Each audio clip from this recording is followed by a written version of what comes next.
तो कुछ दिन पहले हमने बात की थी कि बिग बिलियन डे सेल और Amazon great Indian festival sale कब आने वाली है, उसमें कुछ डील्स की भी बात की थी। उसके बाद हमने एक और वीडियो बनाया जिसमें हमने आईफोन्स की क्या प्राइस हो सकती है उसके बारे में बात की। लेकिन आज की वीडियो में हम बात करेंगे उन स्मार्टफोन के ऊपर जो परफॉर्मेंस सेंट्रिक स्मार्टफोन होते हैं या फिर जिनको तुम गेमिंग स्मार्टफोन कहते हो, फिर चाहे वो 20,000 के हो, 25,000 के हो, 30,000 के हो या फिर 40,000 के हो, उनके ऊपर कैसी डील मिलने वाली है जिसमें तुम्हारा Poco F7, iQOO Neo 10, iQOO Neo 10R, Poco F6, Poco X7 Pro, ऐसे बहुत सारे स्मार्टफोन आते हैं। इवन रियलमी की P सीरीज जो रिसेंटली आई, अब इनके ऊपर जो तुम्हें डिस्काउंट मिलेगा उसके बारे में इस वीडियो में बात करेंगे। अब मैंने 3 कैटेगरी में डिवाइड किया। पहली कैटेगरी जिसमें हमें कम डिस्काउंट मिलेगा, दूसरी कैटेगरी जिसमें हमें मीडियम डिस्काउंट मिलेगा और तीसरी कैटेगरी जिसमें हमें तगड़ा डिस्काउंट मिलेगा। और सीधा तगड़े डिस्काउंट वाले सेगमेंट में स्किप मत मार देना, कहीं पता चले कि तुम्हारा फेवरेट स्मार्टफोन तो लेस डिस्काउंट या फिर मीडियम डिस्काउंट के सेगमेंट में रह गया। स्टार्ट करते हैं लेस डिस्काउंट की कैटेगरी के साथ। और मुझे बहुत दुख के साथ उस स्मार्टफोन से शुरू करना पड़ रहा है जिसके साथ बहुत सारे लोगों ने उम्मीदें लगा रखी थी, वो है पोको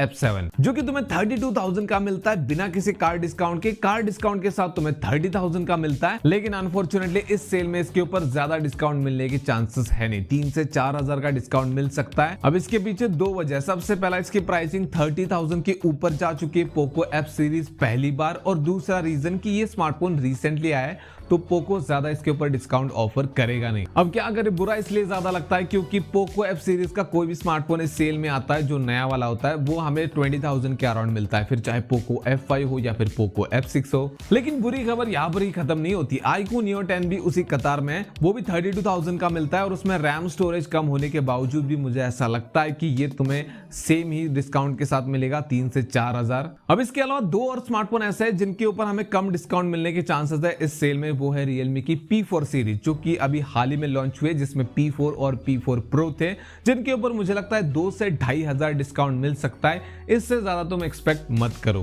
पर इसके बाद ये लिस्ट खत्म होती है ओप्पो के K13 टर्बो सीरीज के साथ जो रिसेंटली लॉन्च हुई थी, जिसमें 2 फोन थे, K13 टर्बो और K13 टर्बो प्रो। अगर हम K13 टर्बो प्रो की बात करें जो 38,000 का मिलता है स्नैपड्रैगन 8s Gen 4 के साथ, वैसे तो इसके स्पेसिफिकेशन परफॉर्मेंस वाइज अच्छे, कूलिंग फैन वगैरह मिलता है, लेकिन इस पे तुम्हें 3 से 4,000 का डिस्काउंट मिलेगा। और जो K13 टर्बो है उसमें तुम्हें Dimensity 8350 मिलता है, वो 27,500 का है। उसके ऊपर भी तुम 2 से 2,500 डिस्काउंट एक्सपेक्ट कर सकते हो, मतलब 25,000 का मिल सकता है। देखो एक ही चांस है इस सीरीज के ऊपर तगड़ा डिस्काउंट मिलने का, वो ये है कि अगर इसके ज्यादा यूनिट सेल ना हुए हो, जिस तरह की हाइप और जिस तरह की सेल ओप्पो एक्सपेक्ट कर रहा था इस सीरीज के साथ, अगर उस टाइप की चीजें ना हुई हो और इसका स्टॉक बहुत ज्यादा बन चुका हो, तो हो सकता है इस सेल में तुम्हें इसके ऊपर अच्छा डिस्काउंट देखने को मिले, लेकिन ये भी पॉसिबिलिटी है बस। अब बढ़ते हैं हम लेस डिस्काउंट कैटेगरी से मीडियम डिस्काउंट कैटेगरी में, जहां पर हमें डिस्काउंट थोड़ा सा ज्यादा मिलेगा, जिसमें पहले स्मार्टफोन है इन्फिनिक्स की GT30 सीरीज, जिसमें GT30 और GT30 Pro आते हैं। एक तुम्हें 20,000 के नीचे मिल जाता है, दूसरा तुम्हें 25,000 के अराउंड मिल जाता है। दोनों के ऊपर मुझे लगता है कि तुम्हें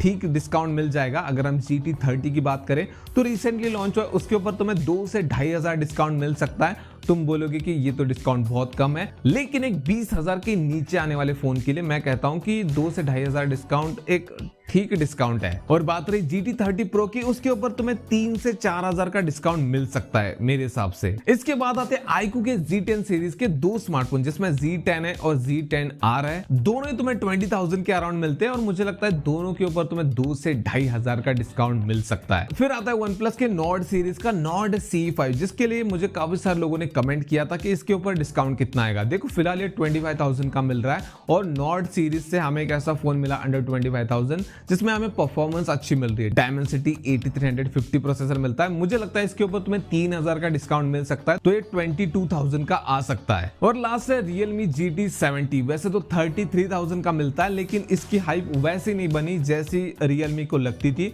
और इसके पीछे Realme भी कहीं ना कहीं वजह है, क्योंकि Realme ने इसको ऐसे लॉन्च किया कि लोगों को पता ही नहीं चला कब लॉन्च हुआ। तो मेरे हिसाब से इसके ऊपर तुम्हें 4 से 5,000 का डिस्काउंट मिल सकता है, तो ये अंडर 30,000 तुम्हें मिल जाएगा। अब इसके बाद बढ़ते लास्ट कैटेगरी की तरफ, जो कि है तगड़ी डिस्काउंट वाली, जिसमें पहला स्मार्टफोन है पोको X7 Pro, जो कि भाई 20,000 के नीचे सबसे बड़ी हाईलाइट बनने वाला है। अभी फिलहाल 24,000 का मिलता है, सेल में तुम्हें 19 से 20,000 का मिलेगा।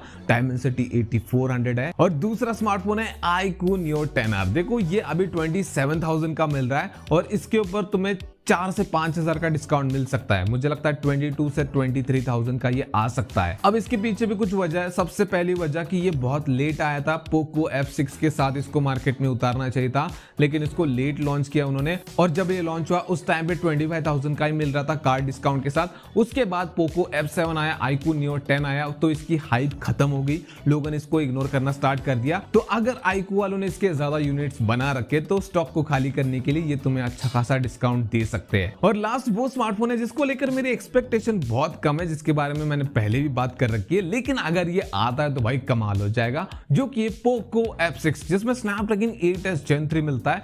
ये अभी फिलहाल तुम्हें 24,000 का मिलता है, बीच में 22,000 का मिल रहा था, लेकिन अगर ये इस सेल में आता है तो भाई ये 18,000 से 19,000 के बीच में इसकी प्राइस हो सकती है। सोचो 18,000 रुपए में फोन मिल रहा है जिसमें तुम्हें स्नैपड्रैगन 8s Gen 3 मिलेगा। अब इसके चांसेस कम क्यों लग रहे हैं? क्योंकि इसका प्रोडक्शन तो कब का बंद हो चुका होगा। पहले 22,000 का मिल रहा था, इसका मतलब इसके स्टॉक को खाली करने की कोशिश की जा रही थी, और अभी 24,000 का मिल रहा है, मतलब इसका स्टॉक पहले से ही कम है। तो अगर इसका थोड़ा सा स्टॉक बचा है उसको खाली करने के लिए पोको वाले इसको सेल में लेकर आ सकते हैं, तो भाई इसकी फ्लैश सेल बन सकती है। मतलब जिनको पहले दिन मिला उनको उनकी बल्ले बल्ले। एक और स्मार्टफोन बचता है जिसको लेकर भी बहुत सारे लोग मुझे कमेंट कर रहे थे, पोको X6 Pro अभी फिलहाल 20,000 के नीचे मिल रहा है, तो क्या वो 15,000 के नीचे आ सकता है? तो मुझे लगता है 99.99% चांस है कि वो सेल में नहीं आने वाला। अब इसके अलावा और कोई स्मार्टफोन है जो परफॉर्मेंस सेंट्रिक है जिसको मैंने इस वीडियो में कवर नहीं किया, उसको लेकर तुम कंसर्न हो कि भाई इसकी प्राइस क्या होगी, तो नीचे कमेंट में तुम मुझसे पूछ सकते हो, वहां पर हम डिस्कस करेंगे। बाकी वीडियो पसंद आए तो वीडियो को लाइक कर देना, चैनल को सब्सक्राइब कर देना। मिलते हैं नेक्स्ट वाले वीडियो में।